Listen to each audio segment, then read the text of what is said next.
Buenas noches a las personas que nos acompañan en esta transmisión semanal de Diálogos que Transforman del Encuentro Ciudadano por la Paz también emitimos en el Centro Cultural CCR y en la UBAC Estado de México. Hoy contamos con la presencia de Hanan Lara y le pedimos a Sara, por favor, que presentes a la invitada. Muy bien, muchas gracias. Ahora sí que me gustaría que la pusieran a cuadro a ella, porque la vamos a presentar a ella, ¿verdad?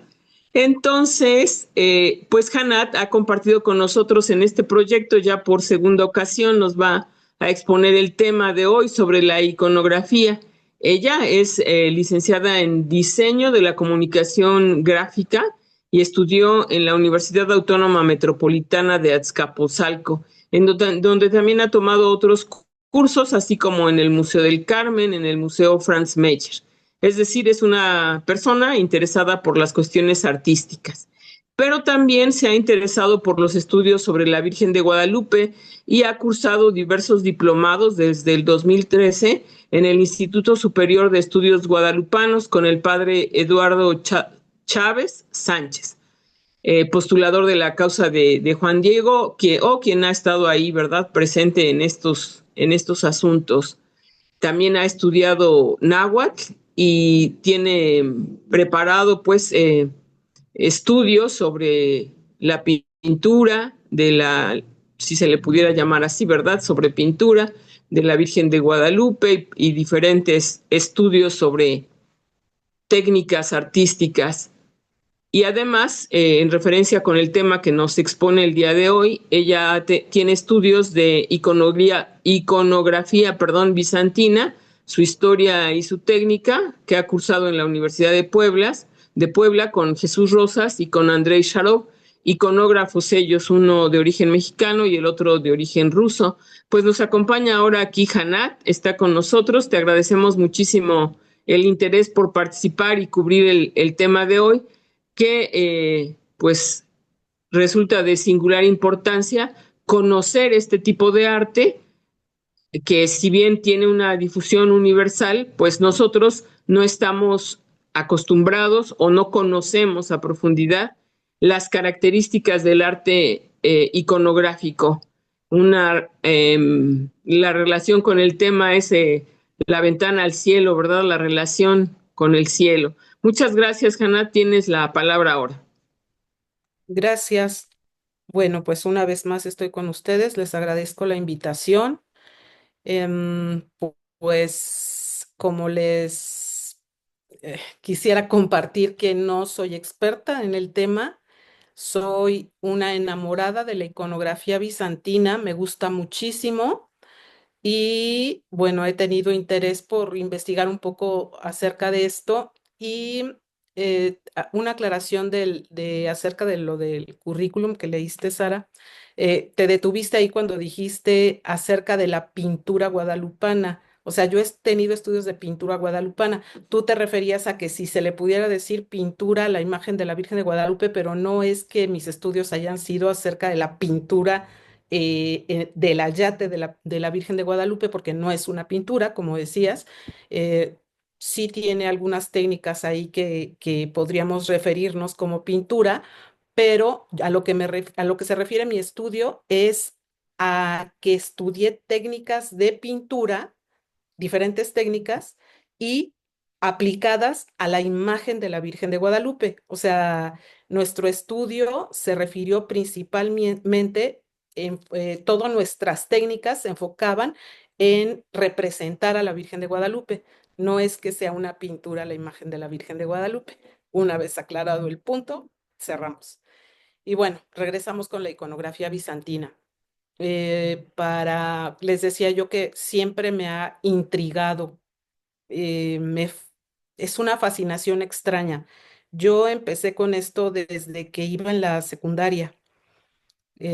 Siempre me ha gustado el arte, específicamente la pintura y todo lo que tenga que ver con ella. Y cuando yo me acerqué al arte de una manera más curiosa fue en la secundaria. Y ahí, en los, como yo soy del tiempo de las enciclopedias, en las enciclopedias yo veía estas imágenes, de repente se me aparecían. Y yo decía, bueno, ¿qué es esto? Porque está muy extraño para mi cultura occidental. Esto era algo que me fascinaba, pero que no entendía.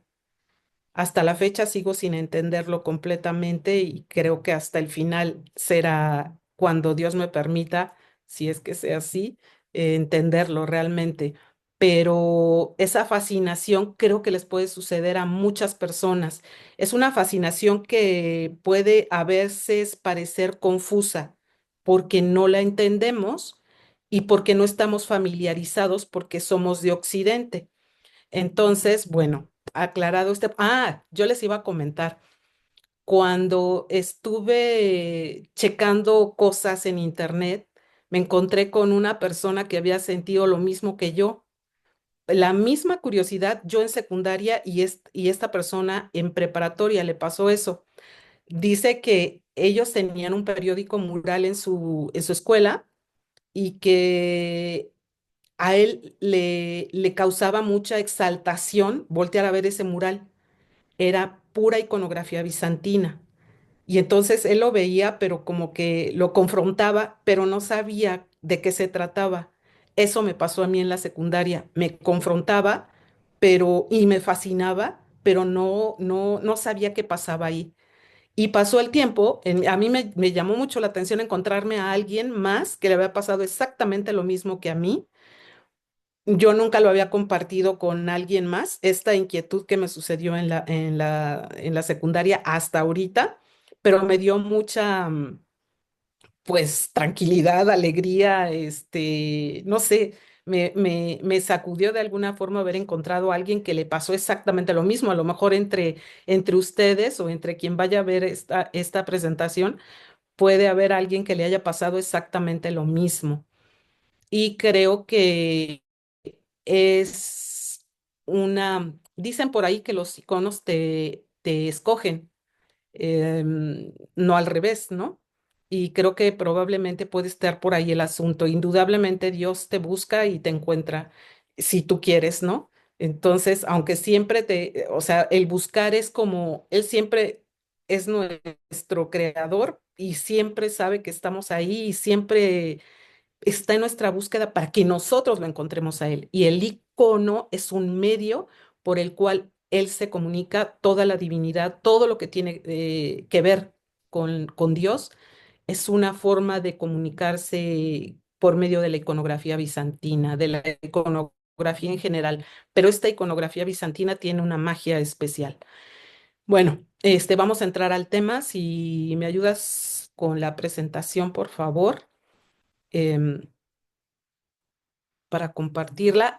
Yo, como les digo, no soy experta en el tema, pero lo que sí les puedo asegurar es que la presentación va a ser hermosa, porque está llena de iconos preciosos, maravillosos y van a disfrutarla mucho visualmente.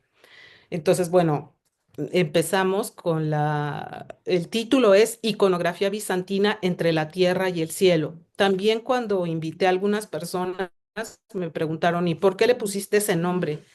Algunos me dijeron que ni siquiera sabían lo que era la iconografía bizantina. Y la cuestión de entre la tierra y el cielo quedó todavía más incomprensible, pero ya les di un poquito de entrada en mi paréntesis anterior. ¿Por qué pudieran imaginarse ustedes que es un diálogo entre la tierra y el cielo? Vamos a irlo viendo conforme se desarrolle la plática. Y bueno, si hay alguna aportación, algún comentario que quieran hacer, incluso dentro de la plática, podrían levantar la manita, ¿eh? Si hay tiempo, se los concedemos, si no, lo dejamos hasta el final, pero si hay algo importantísimo que quieran decir durante la plática, pueden interrumpir con toda confianza. Bueno, la siguiente, por favor. Bueno, espérame. Aquí podemos ver algo, una muestra bien clásica de lo que es la iconografía bizantina. Más adelante lo vamos a retomar, pero quise hacer selección de estas dos imágenes, un Cristo Pantocrátor que vemos en el centro y las imágenes de atrás son parte de un templo y así se decoraba en la época bizantina todos los templos o la mayoría de los templos importantes y después se fue extendiendo. Me gustaría que nos situáramos en las imágenes por si alguien no está orientado a lo que es una iconografía bizantina. Esto les ilustra muchísimo. Ahora sí, nos vamos con la segunda, por favor. Bueno, empezamos. ¿Cómo se dice ícono o se dice icono? Siempre he tenido yo esta pregunta. Si alguien me la puede responder, sería un gran favor a mi incógnita. La mayoría de las veces se escribe icono sin acento en la primera i en español, pero bueno, viene del griego icon Las dos y formas son correctas, ícono o icona. a ver, ajá, pueden ser correctas. Yo la versión que tengo es que icono, como es una palabra, se refiere más a la cuestión de iconografía que no tenga que ver con lo religioso. Y la palabra icono es más referente a lo religioso. Esta es la versión que yo tengo. Entonces, bueno, y las dos formas son correctas desde también, no estoy de acuerdo, pero a eso me refería. Si hay alguien que pueda dar un poco más de aportación clarificando este tema, pues sería padre. Pero yo esta es la versión que tengo. Para referirnos a la cuestión religiosa, lo mencionamos como icono. Y un icono, pues es cualquier gráfico, imagen, puede ser religiosa, no religiosa. Bueno, aclarado esto, pero viene de la palabra griega icon y se refiere a imagen. Esto nos lleva como es una cuestión religiosa, nos lleva a leer el Génesis en su primer capítulo, versículo 26, y dijo Dios, hagamos al hombre a imagen y semejanza. Ahí está, desde la entrada, la palabra imagen. Según San Juan Damasceno, una imagen es una semejanza, un modelo o una figura de algo que muestra en sí misma lo que representa y añade. Todo icono es a la vez semejante y distinto a su prototipo. Esta aportación de San Juan Damasceno para mí se me hace genial. Yo pienso, por ejemplo, aparte de la imagen y semejanza que somos de Dios, pienso, por ejemplo, en mis hermanos. Son gemelos, son muy semejantes, pero son distintos el uno al otro. Son semejantes, pero no son lo mismo. Es una imagen que podemos hacernos para referirnos, nos sirve de referencia, tendrán mucho de parecido, tendrán mucho en esencia, por ejemplo, con nosotros, con Dios, tenemos esa esencia, pero obviamente somos bastante distintos, semejantes y distintos a nuestro prototipo. Aquí de fondo tenemos también la misma imagen repetida y vemos mucho de la colorimetría que se maneja en la iconografía bizantina. Bueno, pasamos a la siguiente, por favor. Vamos a referirnos a lo que la iglesia siempre ha manejado en imágenes. En los primeros tiempos sabemos, desde los primeros tiempos, que la iglesia, la comunidad, tenía la necesidad, como todo ser humano, de representar gráficamente lo que era lo que es Dios para cada uno de nosotros. Antes de que estuviera la iglesia, tenemos las representaciones de muchos pueblos, de imágenes que eran importantes para ese pueblo. Y aquí, cuando surgen las primeras comunidades como iglesia, empezaban en los hogares, en los lugares de culto que eran a veces, o la mayoría del tiempo al principio, ocultos, pero tenían su simbología, tenían sus imágenes. estas servían para la liturgia y para la oración. Siempre han sido así en la iglesia. Nada más que en los primeros siglos, pues era ponerlas en las catacumbas. En las paredes de estas catacumbas existen muchos testimonios de estas imágenes. Y sobre todo sabemos que se ocultaban los primeros cristianos por las cuestiones de la persecución. Vamos a saltar, esto ya lo sabemos, o bueno, tenemos idea de esto, y para el tema vamos a irnos hasta el año 691. Ahorita les explico por qué 691. El camino de la iglesia ya ha cambiado. En esta nueva vida, los primeros 3 siglos fueron una cosa y ahorita ya son distintos. Ya las primeras representaciones del Cristo, de alguna manera, em, se usaba mucho el cordero para representar a Cristo, y ya sabemos otras representaciones, ¿no? El pez, la cruz después, pero el cordero era así como que primordial. Entonces, para este tiempo, abundan ya una multitud de conversos, ya no son las comunidades tan chiquitas, ya son más grandes y hay mucha más cantidad de personas. Y ahora ya esa simbología que empezó, ahora ya empieza a tener un sentido muy pobre y es preciso encontrar nuevas formas de catequesis. Precisamente la imagen y el icono son la Biblia de los que no saben leer, porque sabemos que en estos primeros tiempos había muchísima gente que no sabía leer. Entonces, la iconografía que hubiera, la Biblia, tenían que ser este medio de catequesis que siguen siendo hasta ahora, ¿no? Pero esa primera imagen, esas primeras imágenes ya no eran suficientes. Para este pueblo poco instruido, se valían de imágenes, pero los símbolos tenían que ser ahora distintos. No muestran a Cristo tal como se les habla de una realidad de un Dios encarnado en figura humana. Para dirigir la conducta de la Iglesia sobre el tema de la iconografía, podemos considerar fundamentales los acuerdos de los concilios quinisexto, concilio en Trullo, o sea, así se conoció, en 691, y séptimo ecuménico, segundo de Nicea, en el 787. Aquí, entre paréntesis, el concilio de Trullo no es reconocido por la Iglesia Católica, es principalmente fomentado por la Iglesia Ortodoxa. Em, vamos a ver lo que dice el concilio de Trullo. Afirma que en adelante, bueno, este concilio es en Constantinopla. Afirma que en adelante que se represente a Cristo con una imagen humana en lugar del antiguo cordero, para ver a través de ello el esplendor de la humildad de la palabra de Dios y conectar con su vida en la carne, su sufrimiento, su muerte, redención que trajo al mundo. Entonces ahora ellos están diciendo, necesitamos representar a Cristo de otra forma, porque vino en carne. Entonces, así lo tenemos que ver en nuestras representaciones gráficas. En resumen, el Concilio de Trullo hace dos cosas: replantea las imágenes antiguas y en consecuencia lleva a un nuevo paradigma en la iconografía del Salvador, representado en adelante siempre en figura humana. La siguiente, por favor.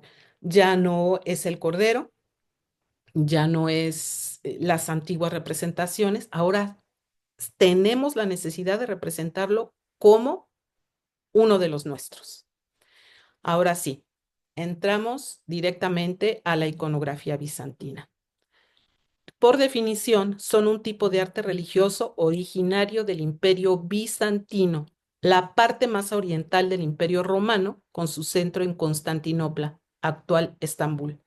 Suelen representar a Jesús, María y los santos y se elaboran con un estilo artístico distintivo conocido como bizantino. Incorpora elementos de las culturas más ricas. Esto es fantástico debido a los movimientos de conquistas, reconquistas.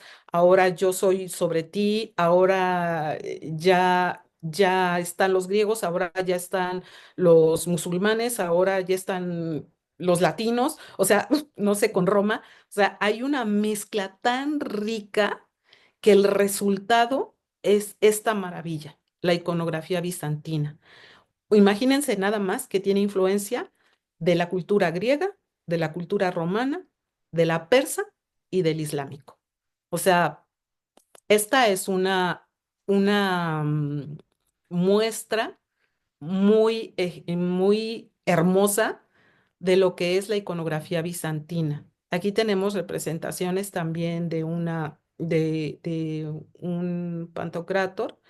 Ah, bueno, no, mejor esto se los digo después. Bueno, y representaciones de santos, de los apóstoles, y todo esto es dentro de una iglesia. Esto se usaba mucho en los primeros, en las primeras brotes del arte bizantino dentro de las iglesias, principalmente. Después se extiende. Tenemos abajo también en el ábside, tenemos a la Virgen.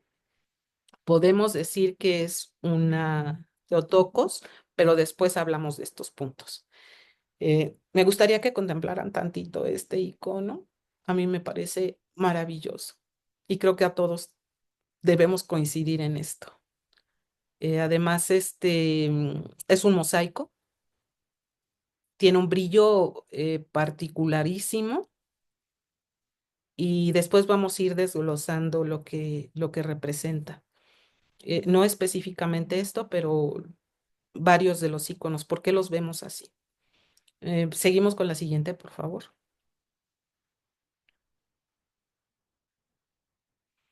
Vamos ahora a situarnos en la historia para poder entender un poquito, porque nuestra concepción occidental a veces hace esa confrontación con la representación oriental.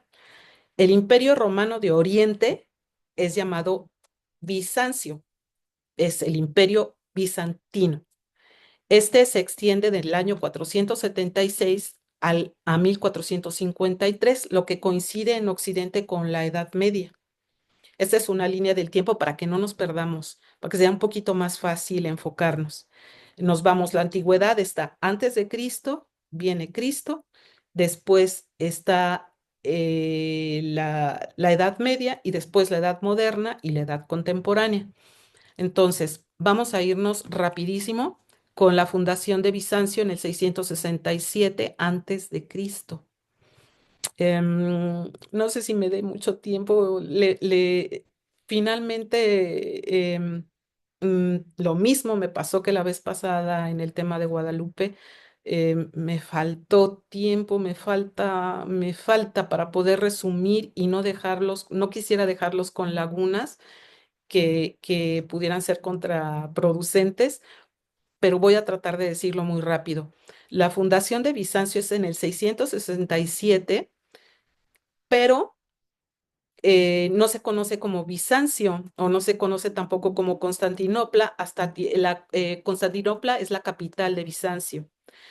Y, pero se conoce como Constantinopla hasta que llega Constantino y emperador y la funda en el 330. ¿Por qué nos vamos hasta el 667? Porque Visas es un emperador de Oriente, de las islas griegas, que se lanza a encontrar nuevas actividades, nuevas emociones, como todo un emperador visionario, quiere, como todos, tener más tierras, más control económico, más expansión y tener más territorio, tener más posesiones, tener más riqueza, en todos sentidos, ¿no?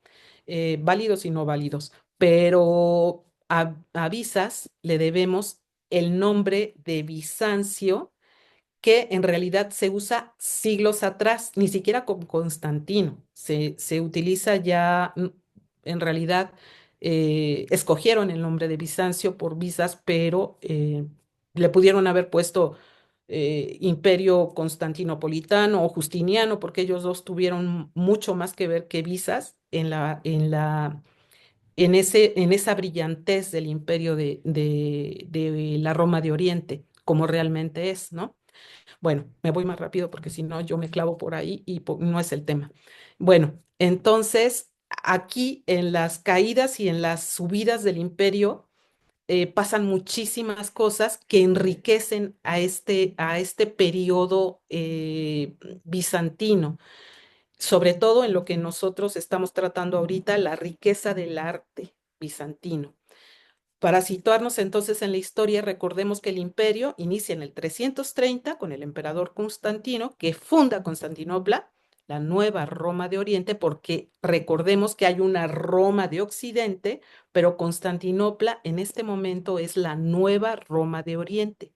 Termina en el 1453 con el triunfo de los otomanos con Mehmed II al frente, quienes derrotan a Constantino, a otro Constantino, ahora Constantino XI, marcando el fin de Constantinopla, desafortunadamente, con dolor.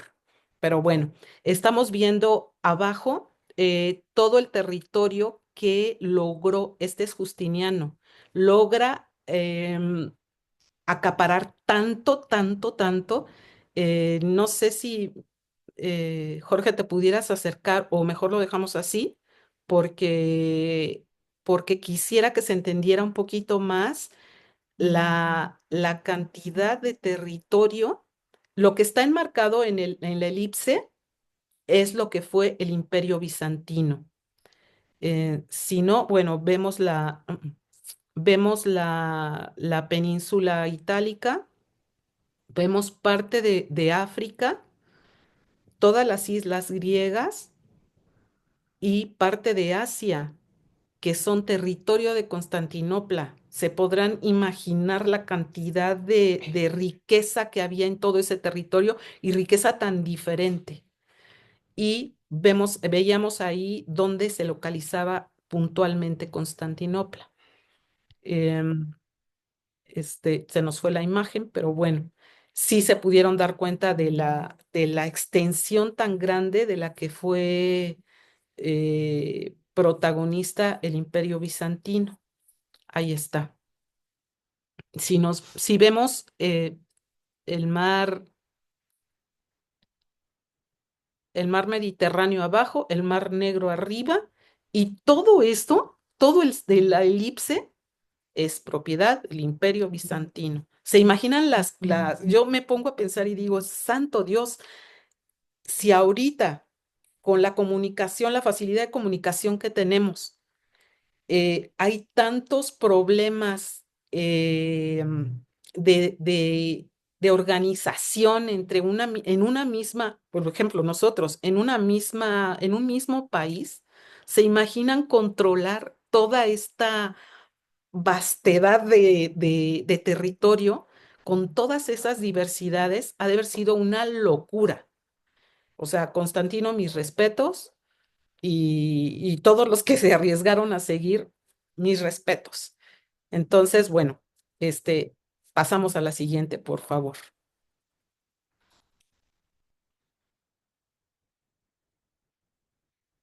Sí, sí checaron entonces cómo es la extensión de tiempo, es un siglo que checa con nuestra Edad Media en Occidente y que además es vastísimo. Entonces, bueno, vamos a ver ahora, vamos a entrar propiamente. Hay diferentes formas en que los historiadores dividen la época bizantina. Yo usé esta porque me parece la más entendible, dividida en dos. La primera edad de oro del imperio está en el siglo sexto y en el siglo séptimo con Justiniano, el que les comenté hace unos minutos. Este emperador reconquista territorios perdidos llegando hasta el sur de España, Italia, norte de África y logra gran desarrollo militar, jurídico, cultural. Y aquí vamos a hacer un espacio, otro paréntesis que me encantan, Santa Sofía. Estamos viendo Santa Sofía en la presentación y la iconografía tiene un desarrollo en templos y monasterios principalmente. Si ven la majestuosidad de Santa Sofía es impresionante. Está en Turquía, obviamente, lo que es Turquía ahorita. Y tengo un detalle abajo de uno de los mosaicos que está dentro en Santa Sofía. Lamentablemente, Santa Sofía, por las conquistas, las reconquistas y todos estos estos movimientos políticos que ha habido, se ha visto invadida, fue construida como catedral católica, pero después fue mezquita, después fue museo y actualmente otra vez es una mezquita. A partir de mil, del 2020 es mezquita otra vez. Entonces, ya se imaginarán, toda la riqueza que hay en Santa Sofía se ve alterada. Muchos de los mosaicos que hay en Santa Sofía se taparon, pero no se taparon como dijéramos, le vamos a poner una telita, le vamos a poner un biombo, un algo para que no se vea, porque siendo mezquita, pues no podía tener imágenes humanas. Entonces, santo Dios, lo que hicieron fue tapar los murales con yeso, con cemento, con lo que se les ocurrió para que desaparecieran. Entonces, pues ahí se nos fue gran cantidad de arte, de evidencia de arte bizantino, y en Santa Sofía pasó y pasó en muchos lugares, ¿eh? En muchos, infinidad de templos y monasterios. Sin embargo, pues los monjes siempre se habla mucho de las invasiones y de las imposiciones de la iglesia por cuando se conquista, pero no se habla mucho o se minimiza lo que se hace contra, lo que se ha hecho contra la historia de la iglesia durante tantas veces. Y estas es una de las principales tragedias. Los monjes han sido muy valientes y han arriesgado sus vidas por conservar no el arte, sino lo que representa el arte. Aquí es una representación de Dios. Entonces ellos arriesgaban sus vidas y escondían lo más que podían, pero como lo principal estaba en las paredes, pues se perdió muchísimo, muchísimo, lamentablemente. Pero bueno, a propósito, otro paréntesis, si hay alguien que tenga una agencia de viajes o un algo que me puede invitar a conocer Santa Sofía, se los agradeceré infinitamente. Es uno de mis sueños. Bueno, entonces, bueno, les decía yo que tenemos una muestra de los mosaicos bizantinos en la parte inferior, que está dentro de Santa Sofía. Hay muchísimos más, pero no podía ponerlos. Nos pasamos a la siguiente, por favor. La segunda edad de oro. Esta la podemos situar entre 913 y 1204. Nace la autodeterminada Iglesia Ortodoxa en este periodo, en 1054. Aquí hay un problema. Con una jerarquía, aquí se separan la Iglesia Oriente, la Iglesia Occidente y aparecen bueno, ya habían conflictos desde antes, obviamente, pero en este año hay una separación y nos afecta muchísimo en la iconografía bizantina porque es la iglesia de Oriente la que tiene la mayor riqueza hasta este momento tiene la riqueza del arte bizantino. Se separan y hay una jerarquía, un rito, un calendario litúrgico diferentes al romano. El desarrollo del arte bizantino prolifera ahora y sale de las grandes ciudades y fronteras. Lo que decíamos hace rato, que estaba mucho en las iglesias y en las catedrales y en todo esto, ahora sale hasta los hogares. La decoración de mosaicos con fondo de oro sigue siendo la preferida, pero se incrementan los templos que presentan pinturas murales, sobre todo en las iglesias más pobres y en los lugares más alejados, y los colores se aplicaban ahora sobre el muro. Ahora ya no son tanto mosaicos, porque los mosaicos implicaban una complejidad terriblemente impresionante, porque además de la manufactura, lo que cuesta la manufactura, cuesta en cuestión económica. Entonces se tardaban muchísimo en hacer un mosaico, salía carísimo y no podría haber salido a iglesias más pobres o a hogares incluso. Entonces ahora lo que hacen es pintar con fresco o al temple. Esto lo veremos, Dios mediante, más adelante, cuál es una embarradita de lo que es el fresco y es el temple, pero les quiero decir que el fresco tampoco resultó tan fácil. Para hacer una pintura al fresco se necesita, si tenemos una pared de, digamos, 5 metros, tienen que dividir esas partes en pedacitos para poder trabajar, porque exactamente el nombre significa lo que se hace. Se tiene que ser fresco, porque si no se seca y ya no se puede seguir con el trabajo. Se echa a perder. No tiene esa facilidad para poderse elaborar. Entonces, también tiene una complicación bastante importante. Y no les digo del temple. El temple también tiene una dificultad impresionante, pero el temple ya no se utiliza tanto en las paredes, que sí se hace, pero ahora se utiliza y se utilizó también mucho tiempo sobre madera y sobre otros materiales, pero sin duda es más rápido y más barato que el mosaico.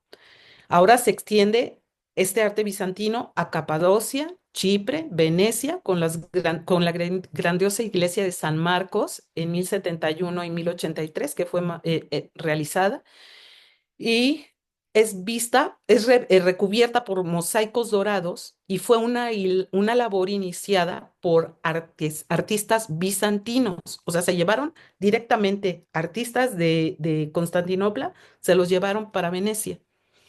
Y tenemos en esta muestra, también hice aquí un paréntesis de los que me encantan, y puse un ejemplo de Venecia con la Catedral de San Marcos. Hacen una impresionante obra que dicen que es la más cara del mundo. Yo no sé si sea un dato exacto, pero dicen que es la obra más grande del mundo y si se fijan, no estaría mal. Si la vemos, es esta parte que está en el altar, es esta pala que está atrás y está repleta de iconografía. Hay iconos chiquititos, chiquititos, chiquititos, pero están todos forrados, por decirlo así, de oro genuino. Toda esa plancha es de oro, pero manejado por orfebres. Tiene encajes, porque el trabajo que está hecho es de encaje, como si fuera un encaje. Y tiene multitud de piedras preciosas. Si ven el icono o el detalle del icono que está abajo, es un detallito y está repleto de piedras preciosas. Esto es, muchas veces hemos sido criticados, la iglesia es criticada por la riqueza que tiene económica, pero tenemos que entender la riqueza, el oro vamos a verlo más adelante, pero el oro es un color, si se puede decir color, que refleja la grandeza de Dios. Eso es lo que quieren hacer ver los artistas. Es el esplendor, la luz que es reflejada desde Dios y es lo que tenemos para traducirlo aquí en la tierra. Entonces, no podían y no podemos manifestarlo con otro color, con otro elemento, en este caso, más que el oro, ¿no? Porque no hay metal, no hay mineral, no hay vegetales, no hay nada, gases que puedan representar mejor el brillo de Dios. Y las piedras preciosas son otro de los minerales que podemos equiparar a la riqueza espiritual de Dios. Es por eso que están repletos de esa riqueza que sí, efectivamente, se traduce en economía, pero es por esa riqueza espiritual que se quiere proyectar.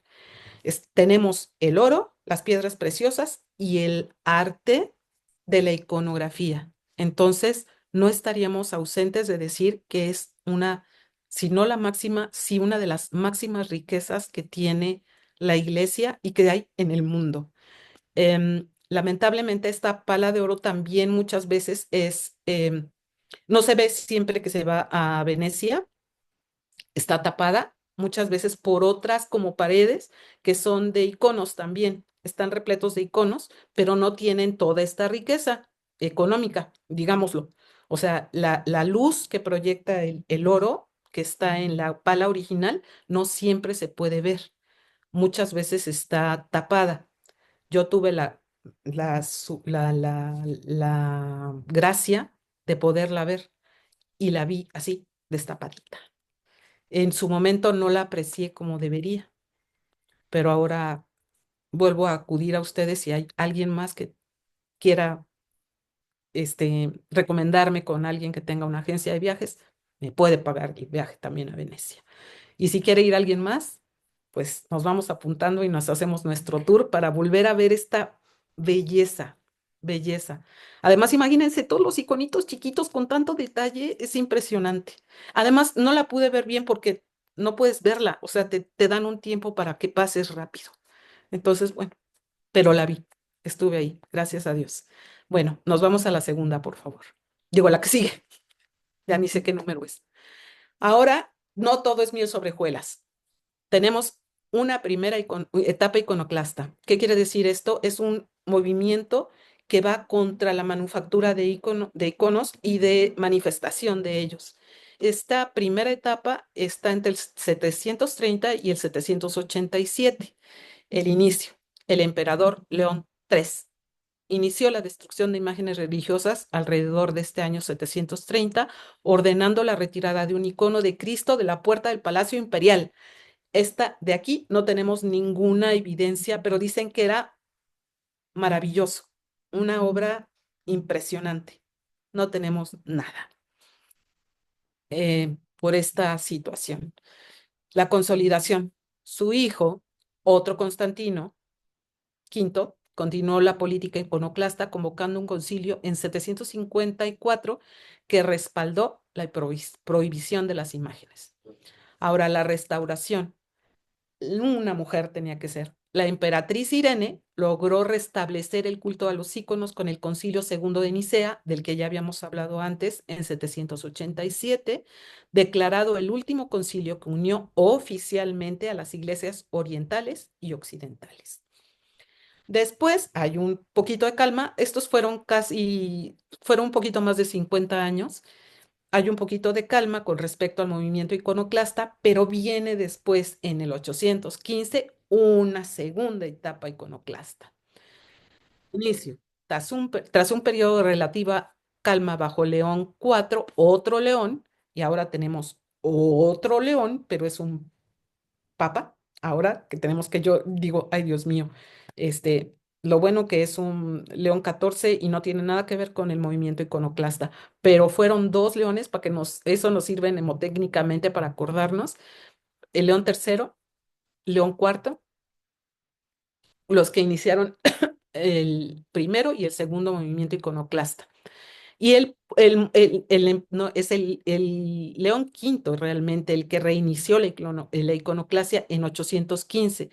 Y al final, la emperatriz, otra mujer, Teodora, puso fin definitivamente a la iconoclasia en 843, confirmando la restauración del culto a las imágenes.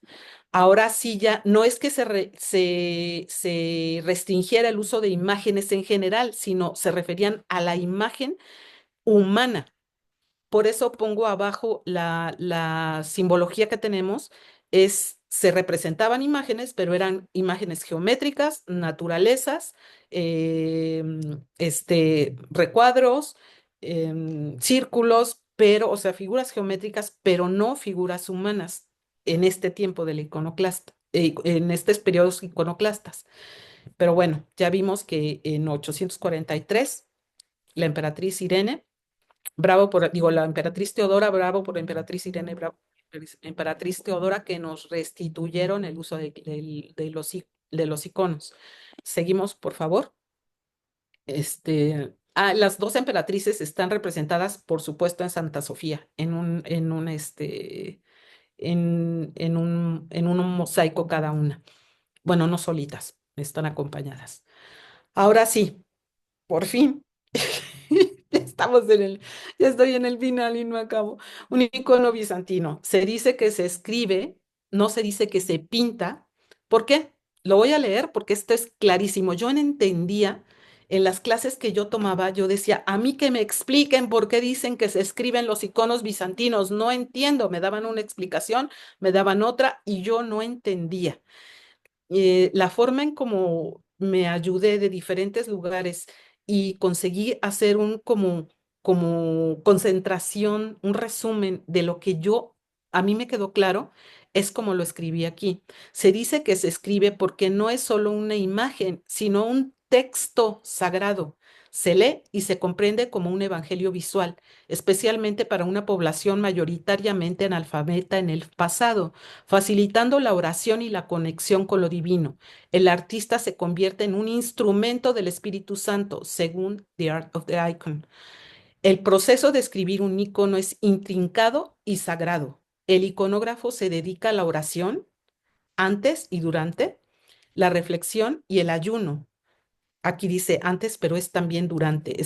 Al escribir un icono, porque la imagen que crea es una extensión de su vida espiritual. O sea, el iconógrafo, o sea, la persona que se dedica a escribir los iconos, es una extensión, el resultado de lo que expresa en lo que escribió es una extensión de su vida espiritual. O sea, que si alguien quiere escribir un icono de los que estamos aquí, y no estamos muy bien espiritualmente, nuestro resultado no va a ser muy, muy, muy bueno. Tenemos que hacerlo. Eh, yo he hecho el intento, y cuando lo he hecho, sí trato de hacer oración. La verdad, no he hecho el ayuno, siempre, pero pero sí, sí la oración. Espero que sea la correcta también. La realidad terrenal y la de los cielos son completamente intocables entre sí. Aquí está la contestación a por qué yo puse este título a la plática. Son completamente intocables entre sí, el cielo y la tierra. Por eso el hombre intenta unirlos. La iconografía bizantina es una conexión que abre una ventana, desde el barro, que somos nosotros, hasta la realidad divina, de manera que al verla, la persona sea parte de la oración y la adoración. Un icono puede clasificarse como arte religioso, pero en esencia es una ventana al cielo. En lugar de que el iconógrafo represente a un santo con pintura o con lápiz, el iconógrafo está dando vida a una imagen del santo que está escribiendo como está en el cielo, no como está en la tierra. Por eso se nos hacen tan extraños. Por eso decimos que están fuera de proporción, están fuera de color, están fuera de lógica porque están pintándose, están escribiéndose como están en el cielo. Una pared adornada con iconos se puede comparar a una pared con pequeñas ventanas que nos dan acceso directo a una multitud de santos diferentes como están en el cielo, con quienes podemos encontrarnos de una manera muy real, pero eterna. Como icono divino, cada ser humano es la manifestación de su prototipo luminoso. Este es el mensaje visual de los iconos bizantinos. El hombre fue creado y traído al mundo para ser el resplandor de Dios, abierto a un aumento de intensidad y brillo, según como nosotros nos dejemos, desde la luz de una vela hasta el brillo de la luz del sol. A mí me parece esta definición preciosa para que nos llegue a todos a nuestro corazón. La que sigue, por favor.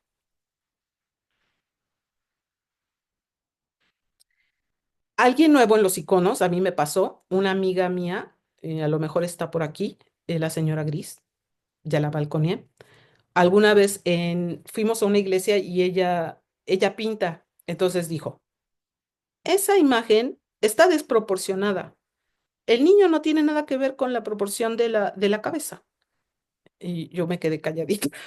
Dije, tiene razón, pero vamos a ver. Alguien nuevo en los iconos notará inmediatamente que las figuras y escenas parecen poco realistas y antinaturales.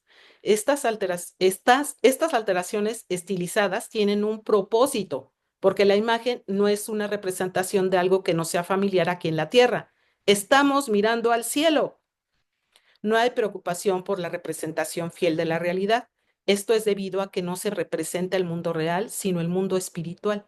Las reglas iconográficas Hay reglas iconográficas, hay manuales iconográficos y están en el Monte Athos, se refieren a los cánones de la tradición iconográfica ortodoxa, que establecen cómo deben ser representados los temas sagrados, manteniendo la solemnidad y la espiritualidad.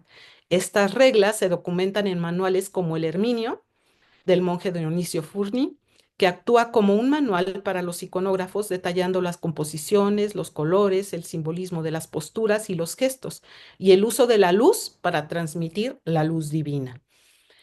A mis manos nunca ha llegado el manual Herminio, yo no lo he podido tener. Yo no sé si existe como tal o es una recopilación. Sí existe, está en el Monte Athos y recopila, es, tiene toda la recopilación de todos de todos los iconos bizantinos, los tiene, digamos, numerados y sí da reglas. Yo no lo he tenido como tal así, no lo he visto.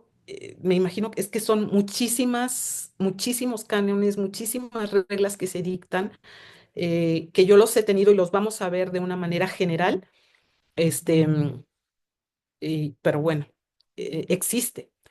Vamos a ver algunas reglas en la iconografía. El Concilio Segundo de Nicea, otra vez, 787, estableció que solamente el aspecto técnico de la obra depende del pintor, solo la técnica. Todo su plan, su disposición depende de los santos padres. Este Manuel Herminio dependió de los cánones de los santos padres. Ya sabemos cuáles son los santos padres, o más adelante nos lo podrían ampliar un poquito si los sacerdotes o alguien que tenga un poquito más de conocimiento, si les interesa. Y es por eso que se establecieron manuales para su factura. Estas reglas son: los iconos deben tener frontalidad, es decir, no aparecen casi nunca las figuras volteadas, a menos que se trate de una escena, pero casi todas están de frente, se ven sus caras. Figuras estilizadas, todas son alargadas, o sea que si yo mido 1,48, me daría mucho gusto que alguien me interpretara como un icono y me alargara para medir siquiera 1,65. Hieratismo, solemnidad, esto es lo que es el hieratismo, solemnidad, falta de expresividad. Parece que las imágenes son serias, serias, serias. Hay poca expresividad. No hay profundidad, poca importancia en la perspectiva. De hecho, en la iconografía se habla de la perspectiva invertida. No como se ve en Occidente, sino como en Occidente se da la perspectiva hacia el fondo y aquí hay una perspectiva invertida. Se ve como si estuviera desde el punto de vista de la persona que le está viendo. Esto es más profundo, pero bueno, no tenemos mucho tiempo. Abundante uso del dorado. Así se busca transmitir el poder divino, lo que les decía yo de la pala de oro. Y horror vacui, miedo al vacío. Podemos ver en la imagen muchas de estas características, las figuras alargadas.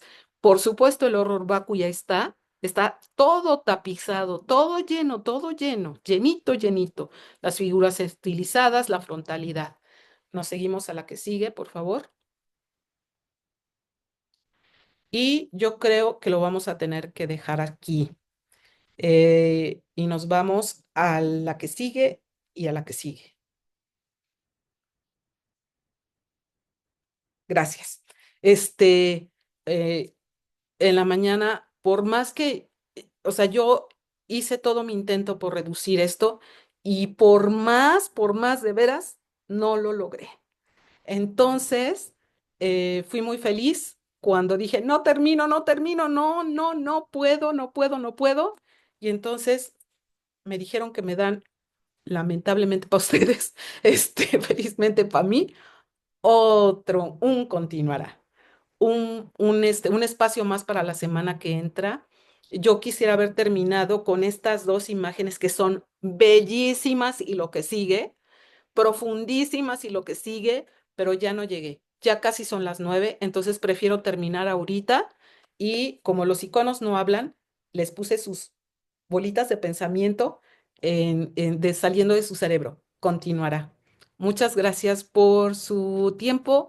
Espero haber servido de algo y espero de verdad poderlos ver la próxima semana con el continuar. Muchas gracias. Oye, no, muchas gracias.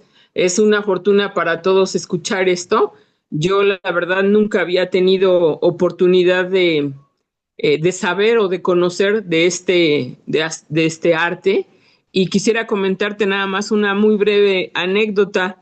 Vi a un jovencito como de 16 años suplicándole a su mamá comprar un pantocreator, ¿se llama? Ajá, con mucho entusiasmo y él le explicaba a la mamá de qué se trataba y la señora así como, ay, pues ya cómpratelo, ya te di el dinero. Y él estaba así como muy contento por su compra porque había visto esta imagen. Yo digo, como para mí resultó significativo porque yo no sé nada de este arte y este jovencitito le explicaba a su mamá con tanta emoción, ¿no? Y entonces digo, bueno, ahora sí que siempre aprendemos algo y en este caso me llamó la atención, pues, ¿no? Este joven. Oye, una frase que mencionaste por ahí me resulta un poco rara, un poco extraña. Cuando estabas en el tema de los diferentes periodos, épocas, hablabas de restableció el culto a los iconos. Y yo, bueno, ¿cómo es eso del culto a los iconos? No, no me checa. Gracias. Damos pie entonces a que todos los demás compañeros que están aquí, amigos que están con nosotros en la sala de Zoom, pues también vayan pensándole sus preguntas, porque hay que aprovechar que Hanat sí sabe del tema que está exponiendo, aunque bueno, dejemos algo para la próxima semana, ¿verdad? Pero bueno, hay que emprender la sesión de preguntas y respuestas y también vamos a checar en el Facebook las preguntas que nos hagan favor de presentarnos por ese medio. Gracias, Hanat. Queda entonces ahí mi pregunta, ¿eh? Así, a ver, es que no entendí la pregunta en realidad, porque la pregunta es por el culto a los íconos o Sí, la... así dice la lámina que proyectaste ¿Qué se Ajá, refiere el en la culto? época iconoclasía, algo así. ajá. Algo así. Ujú. Pero la pregunta es la reincorporación o el culto. ¿Qué significa eso del culto a los íconos? Ok, bueno, esto vamos a verlo un poquito más amplio la próxima semana, Dios mediante, pero los iconos sirven para rendir culto a Dios. Es una conexión que nos hace posible tener un culto más directo a Él.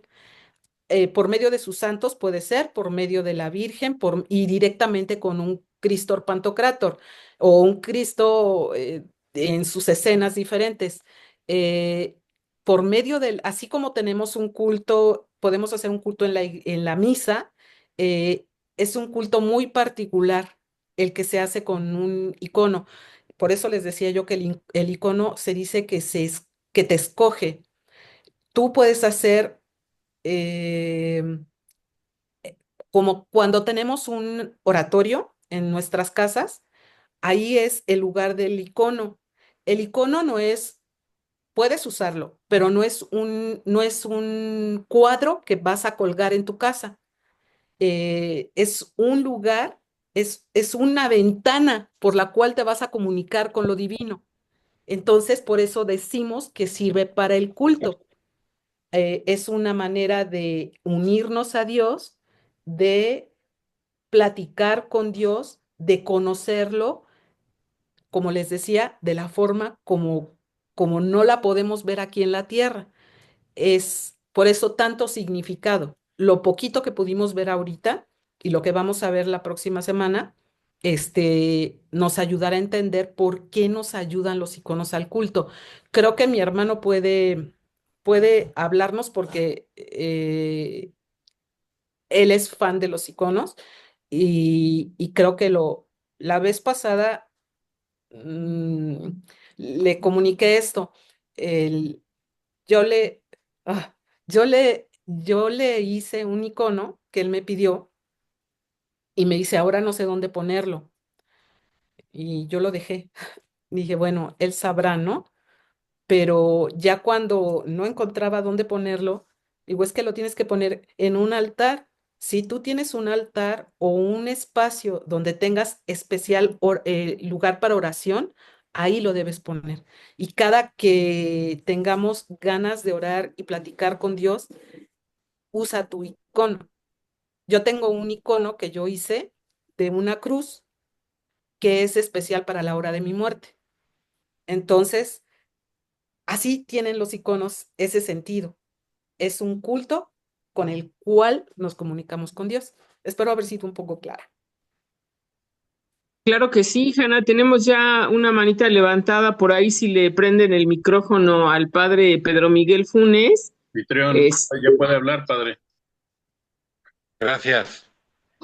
Muy bien, muy bonita la plática y muy interesante en un tema que creo yo que últimamente se ha extendido más en ciertos círculos católicos, digamos, latinos, que nosotros somos de la iglesia latina, y que es muy, muy valioso también, o sea, que tengamos esa apertura para apreciar esta esta característica, digamos, de las iglesias orientales, en concreto también ortodoxas, pero no solo ortodoxas, también hay iglesias católicas orientales. Pero bueno, entonces yo creo que es muy, muy, muy valioso lo que nos has expuesto. En relación al tema del culto, a ver, los iconoclastas fueron prácticamente una herejía. La iconoclasía sería propiamente una herejía que afectó más bien al oriente, estamos hablando de oriente del Imperio Romano, y luego, aunque ya se haya acabado el Imperio Romano de Occidente, continuaba el Imperio Romano de Oriente, como lo fue más o menos explicando nuestro ponente. Entonces, fue allá donde se dio más este problema, y ya lo explicó, dijo los años y todo, siglo octavo y demás. Entonces, ok. Entonces, en realidad el problema de estar en contra de las imágenes no se da solo en, en este tiempo y en este lugar. Digamos, ya en la misma tradición judía había unas prohibiciones relativas a las imágenes. ¿Por qué? Porque se temía que se cayera en la idolatría por parte de aquellos que veneraran las imágenes. Ese era el temor. Luego ya, en tiempos de la iglesia, ya después de Cristo, Miguel, eso quedó atrás, adelante. esa perspectiva. Y entonces las imágenes servían para representar de diferentes formas y en diferentes tradiciones cosas de la revelación, ¿no? De la historia sagrada, de todo, okay, todo lo que tiene que ver con la vida cristiana, con la revelación, la escritura, todo eso, ok. Bien, volvió a haber algunos, como este emperador del que hablaba nuestra ponente, que se pusieron en contra de las imágenes, ¿sí? Y bueno, ya finalmente aquello quedó superado, pero no es, digamos, hoy también sigue teniendo problemas. Por ejemplo, algunas sectas, inclusive, mm, digamos, aparentemente cristianas, como piensan los testigos de Jehová y eso, tienen sus problemas, ¿no? Pero otros tienen problemas con el tema de las imágenes. Entonces, cuando se habla del culto de las imágenes, es el culto que se le rinde a Dios a través de ellas. Por ejemplo, no solamente es una cuestión de los iconos, se llama iconoclasia porque el término es griego, pero digamos, el estar en contra de las imágenes se ha dado fuera también de Grecia o del ámbito de la Iglesia Oriental en otros contextos. Y los musulmanes, por ejemplo, no admiten, de hecho, ella misma lo hizo ver, ahí en Santa Sofía, pues quisieron quitar todo lo que fuera una imagen que representara a alguien, eh, algún santo o a Cristo, ¿no? Todo eso. Entonces, los musulmanes tampoco admiten la, el, ¿cómo se llama? El uso de imágenes. El culto es como, por ejemplo, tú vas a la villa y veneras la imagen de la Virgen de Guadalupe que está allí. Sabes que la Virgen pues no más es una, ¿verdad? Y está en el cielo porque ya ella ascendió al cielo. La imagen te la representa, ¿sí? Y entonces tú veneras la imagen, eso es un acto de culto, no es idolatría, ¿sí? Es un culto de dulía, se llama. De hecho, se habla de los iconoclastas y la iconodulía sería también los contrarios de los iconoclastas. Entonces, es un culto de veneración que a través de la imagen tú veneras a la persona que representa al santo o a Cristo o a la Virgen, ¿no? Según el caso. Y entonces, por eso se habla de culto, ¿sí? No es idolatría. Precisamente ese es el problema de los iconoclastas, que piensan que venerar una imagen es idolatría, pero no, no lo es. Eso es una cosa que ya, digamos, sea en Oriente que en Occidente, eso está claro, ¿no? Ahora, ya aparte, pues todo el significado y el sentido que tienen los iconos ya orientales, que nos ha explicado, gracias a Dios, muy bien esta eh, Hanat, ¿verdad? Entonces, pues nada, yo nomás quería añadir eso. Que otro punto que nomás así como detalle cultural, ¿no? El imperio romano de Oriente, ellos mismos se llamaban a sí mismos romanos, ¿sí? Ella mencionaba, ella que, por ejemplo, llegaron a España, ¿no? Estuvieron dominando partes en España. Ya no el imperio de Occidente, que había desaparecido en el 476, ¿sí? Sino el imperio romano de Oriente. Y entonces eran luchas contra eh, contra los visigodos, pero que los visigodos llamaban romanos y seguían teniendo inclusive nombres en cosas militares y demás que eran heredadas de los romanos. Entonces, aunque allá se hablaba griego, ¿verdad? También, pero bueno, entonces nunca se llamaron a sí mismos Imperio Bizantino. Ellos eran romanos. Se le empezó a retomar el nombre de Bizancio, que era el que dijo primero, también ella lo explicó, que antes de que fuera Constantinopla había estado ahí Bizancio, o al menos en una parte, ¿sí? Entonces, eh, por aquel personaje que ella mencionó. Y los alemanes, después de que ya, cuando ya empezaron a hablar de la historia, fueron los que empezaron a hablar del Imperio Bizantino porque tenían el interés de que no, de que lo que digamos que como los sucesores del Imperio Romano fueran los del Sacro Imperio Romano Germánico, que es otro tema, ¿no? Pero entonces, para quitarle un poco de lo romano a los bizantinos, mejor vamos a decirles bizantinos en vez de romanos. Ya, entonces, bueno, por ahí van muchas cosas que tienen, son otros temas, ¿no? Pero de nuevo, felicidades, muy, muy bonito el tema, muy interesante y yo creo que está bueno que haya una segunda parte. Muchas gracias, padre. Quisiera Dale. comentarles, antes de pasar a otra pregunta o aportación, lo digo, lo he estado diciendo seguido porque hemos tenido personas que traen a sus fans. Entonces, comentar que cada jueves, desde hace 5 años más o menos, tenemos estas pláticas, casi cada jueves, y invitarlos a que nos vean. Hemos tenido pláticas de diferente ámbito. Lo hicimos a partir de la pandemia pensando en ofrecer un poquito de, pues no sé cómo llamarle, cultura, de ofrecer algún contenido que fuera diferente al que se ve o se veía en las redes sociales. Entonces ahí yo veo personas que vienen aquí invitadas por Hanat. Están mis primas y amigas de Hanat de la secundaria, pues decirles que cada jueves estamos aquí, ¿no? Para que nos hagan el favor pues de vernos, si les interesan los temas. Este año vamos a terminar, ya platicó Hanat, que nos veremos primeramente Dios la semana que entra. Y los últimos dos programas del año estarán dedicados a la Santísima Virgen de Guadalupe. El último del año creo que va a ser el 13 de diciembre, ¿no? Con una experta que también nos conectó, Hanat. Entonces, por favor, digo, si quieren, nos hacen el favor de estar aquí con nosotros, se los vamos a agradecer. ¿Alguien tiene otra pregunta? Bueno, también aprovecho porque ya la he visto aquí varias veces y no le he mandado saludos. Mando saludo de una manera muy afectuosa a Brenda, que anda por ahí, que ya tiene años que no nos vemos.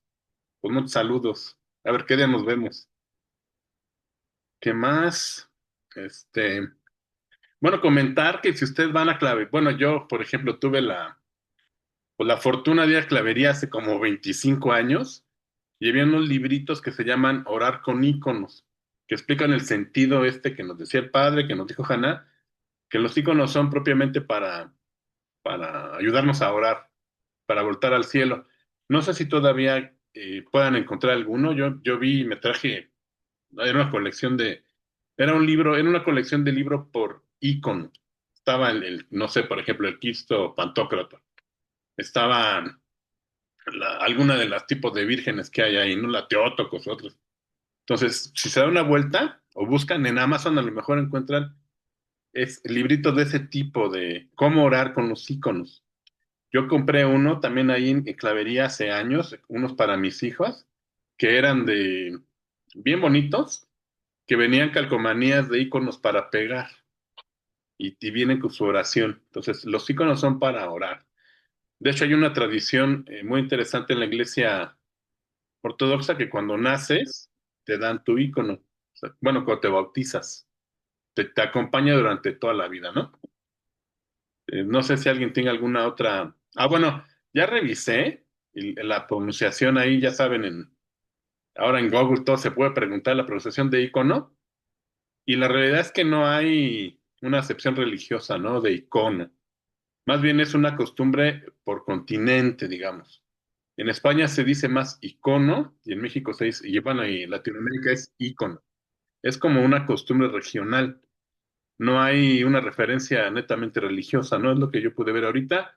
También lo estoy consultando ahí por otros medios y parece que así es, o sea, que la palabra es pronunciada de manera correcta en ambas partes, tanto la que es como se pronuncia en España y la que se pronuncia en América, y se puede decir icono o icono, se refiriéndose a lo mismo, exactamente a lo mismo, ¿no?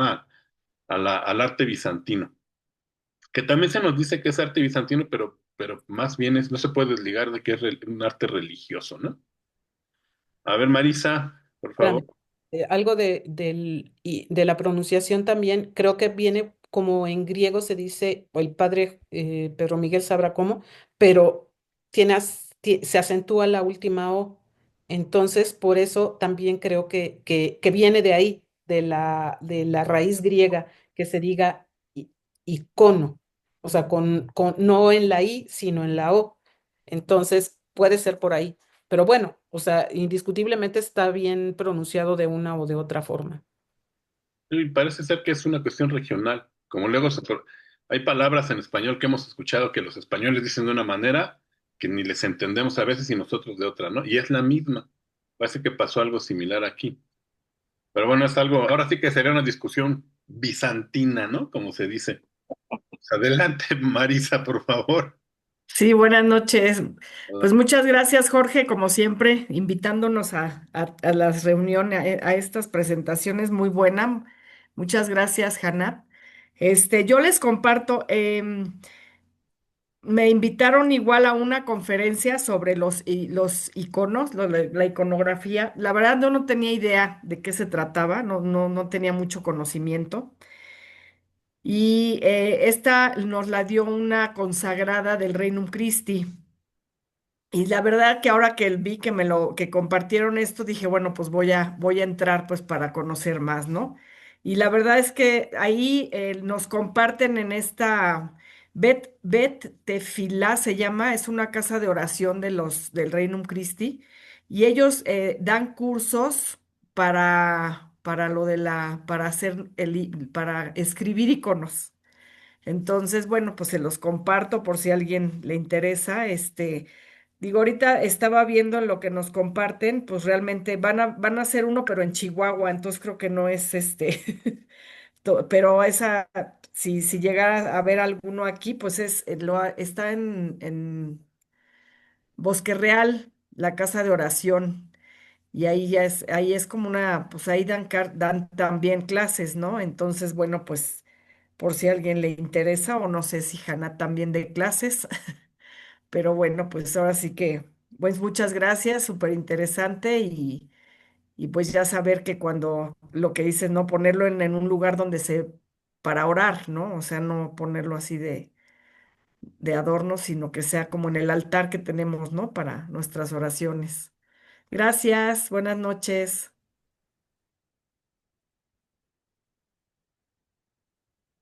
Gracias a ti, Marisa, gracias que nos acompañas. Yo los he abandonado ahí en el Rosario, que no puedo entrar, ¿no? Pero bueno, ahí espero ya reintegrarme. Adelante, padre, por favor. Sí, nada más por lo de la palabra ícono o icono, que ya lo dijeron que ambas se pueden usar.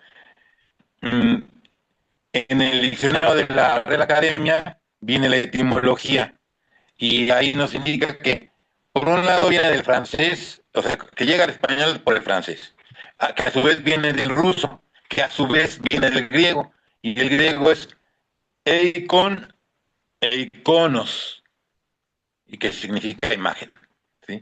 Eikonos sería el genitivo, o sea, eikon sería eikon, mejor dicho, eikon. Eikon significaría el o la imagen, la imagen. Y iconos significaría de la imagen. Así se enuncian las palabras en griego y también en latín con el nominativo y el genitivo. Eikon e iconos. Entonces, el acento en el griego está en la O. Pero bueno, en español se puede decir de las dos maneras. Así es, padre, muchas gracias. También algo se me olvidó, les iba a comentar y ¿qué fue? Ah, bueno, no sé, Sara, si estás ahí y puedes ver tú en Facebook, porque yo no sé por qué no me aparecen los comentarios hasta que dentro de 2 horas. No sé si tú puedes ayudarme a ver si hay alguna pregunta o aportación ahí en Facebook, ¿no? Les voy a compartir una página a ver si la encuentro aquí de Facebook. Es una sorpresa, no, yo no he podido ir, pero no puedo compartir, no sé por qué no aparece aquí está. ¿Sí la ven? Hay una catedral ortodoxa de Santa Sofía, si la Ujú. quieren visitar, digo, yo no he podido ir, que está en Naucalpan, que tiene su iconostasio, ¿no? Aquí, y te dan también, llevas tu icono a misa, o sea, también se llevan los iconos a misa, se van contigo y hacen actividades, si quieren ver, y aquí son los sacerdotes ortodoxos. Digo, de hecho, allí no estoy enterado exactamente cómo está esa participación y esa parte que ya Isa, a lo mejor el padre nos puede explicar mucho mejor, pero no es motivo de la plática. Hay una comunión, digamos, entre las dos iglesias, porque son ortodoxos, pero ellos se les permite oficiar a la vuelta. Hay una iglesia católica y ofician los sacerdotes y los católicos van y ofician ahí, los católicos, padre párroco de al ladito. Entonces, ahora sí que es un ejemplo de comunión y de cómo la iglesia desea que seamos uno, ¿no? Entonces pueden darse una vuelta y te invitan y se trae tu icono aquí me imagino que ahí también lo pueden adquirir, pero bueno, ahí está, ¿no? La Catedral Ortodoxa Griega de Santa Sofía, así como hay otras, ¿no? Ujú. En México también. A la En Roma también. Naucalpan está Jorge, ¿en dónde? Sí, está pasando, cuando te vas hacia el hipódromo, es por Ajá, ahí. Ya es que el hipódromo está en Naucalpan, ¿no? sí, ¿Dónde era el hipódromo? ¿Dónde ahora es la granja? ajá, Mira, si lo buscan, está ahí, así se llama, Catedral Ortodoxa de Santa Sofía, es la página de Facebook, allá. y, y dice aquí, está en Aguascalientes, algo así de la calle. Ah, no, Agua Caliente sin número, Naucalpan, México. La pones en la Ah, googleas y te lleva. Ya. Y aquí vean, tienen pues sus íconos, ¿no? Están los fieles ahí. Está el sacerdote y están los íconos atrás. Digo, como una cuestión cultural, ¿no? Si les Ha de estar cultural o padre, ¿no? religiosa, Los porque sí, iconos. a mí me gustaría ir, ¿no? Pero bueno, ¿No, ahí no has ido? no he ido. No, no, Ah, pues habría que hacer una excursión sí, sí estaría con padre. Hanat para que nos explique. Sí, sí, vamos, vamos, vamos. Sí, Entonces, me ¿qué es gustaría. catedral ortodoxa, verdad? Ah, griega de Santa Sofía. Te sale luego, luego. Pero bueno, no sé si Sara viste ahí. No, Yo no veo en Facebook, no sé por qué, es un rollo. Ya la sí, Jorge, encontré. ya revisé rápidamente, no tenemos por ahí participaciones. Sin embargo, pues les agradecemos mucho a quienes nos ven por Facebook su asistencia. Sí, porque sí Bueno, nos están viendo, ¿no? me, me gustaría decirles nada más para terminar, la próxima semana, Dios mediante, voy a hablar un poquito de la técnica, no mucho, porque sé que es lo que menos les podría interesar. Voy a hablar un poquito más del significado y la técnica que es bien, bien, bien significativa, para que no se lo pierdan. Ok. Este, pues, no sé si hay alguna otra pregunta, duda, Ay, comentario. yo tomé el curso de iconografía con Andrei Sharov, que es de la Iglesia Ortodoxa, la tomé por Zoom. Ellos tienen ya es una derivación, o sea, ya no es tan ortodoxo el asunto. Tienen sus propios materiales, sus propios, pigmentos y se especializan muchísimo en ellos. Ya veremos cómo es la técnica, pero son hermosos también sus iconos. La intención que logran con la técnica esta, con estos materiales nuevos, es pero fabulosa. Si pueden buscar a Andrei Sharov en Facebook, ahí está también. También, Y Jesús Rosas es iconógrafo mexicano, pero él yo tomé técnica con él, pero más que técnica, explica la iconografía. Entonces, yo la tomé con esa intención y ahí me faltó, en realidad. Yo quiero aprender a orar con iconos. Yo quiero hacer esa parte que yo no tengo y pues la otra tampoco, pero yo quería por lo menos la de la oración, pero no he encontrado tampoco a alguien.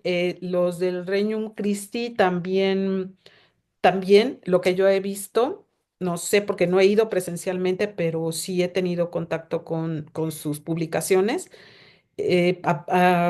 Te dan la técnica, mucha técnica, pero la oración, la parte de la oración es la que yo quiero aprender y esa no la he encontrado. Yo creí que con Andrei la iba a encontrar y no la encuentro, por si alguien sabe.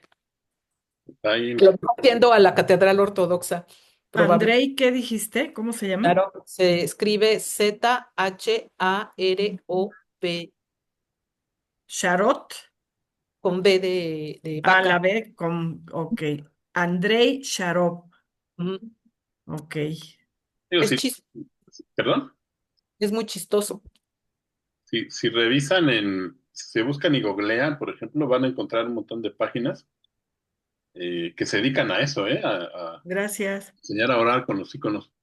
Yo Y las encontré, pero no es una secuencia. O sea, yo quisiera que me dijeran, a ver, tú empiezas con esto así, tal, tal, tal, tal, tal.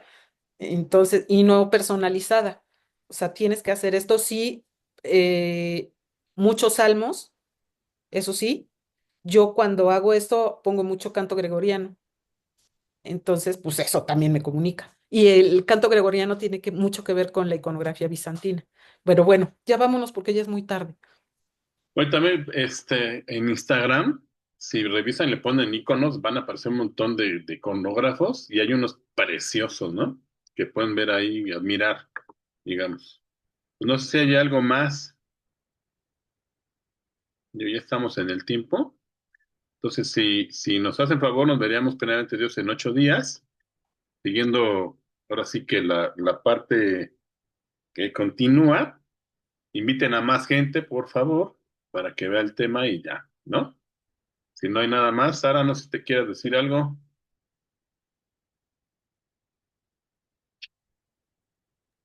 Bueno, bueno, comentar, así como el padre nos decía que los alemanes se quisieron adjudicar esa situación de manera histórica, los rusos, bueno, simplemente es una continuidad bien padre, increíble, que la iconografía griega pasó por Rusia, la Iglesia Ortodoxa rusa, y de hecho el zar se llama zar porque se reivindica el César romano, ¿no? Es una cuestión histórica muy, muy interesante, muy bonita. Pero ahí ya a lo mejor es otro día alguien que se aviente, ¿no? A dar ese tema, pero es bellísimo cómo se recuperó esa tradición ortodoxa en Rusia. Y el zar durante mucho tiempo fue el protector de la iglesia ortodoxa, ¿no? Y de hecho, no sé si podamos ver, no sé si se puede presentar, pero hay iconos hermosísimos del último zar ruso. Ha sido canonizado con él y toda su familia, ¿no? Como mártires. Están bien padres, hay muchos, muy bonitos. Pues no sé si haya nada más, Sara. Solamente agradecer a quienes nos acompañaron el día de hoy, reiterar la invitación para que todos los jueves a las 8 de la noche nos acompañen en este ejercicio que estamos haciendo de diálogos que transforman y que nos acompañen el próximo jueves a las 8 para ver la segunda parte con Hannah de este tema de la iconografía y que los esperamos pues en las subsiguientes presentaciones que vamos a tener y vamos preparando también ya pues el 2026, primero Dios, ya llevamos 6 años en este esfuerzo de comunicación. Muchas gracias a todos, buenas noches. Gracias, buenas noches. Gracias a todos los que se conectaron, mis amiguitos. Besitos. Buenas noches, Clarita, muy bien. Hola, Lucy. Saludos a todos. Gracias.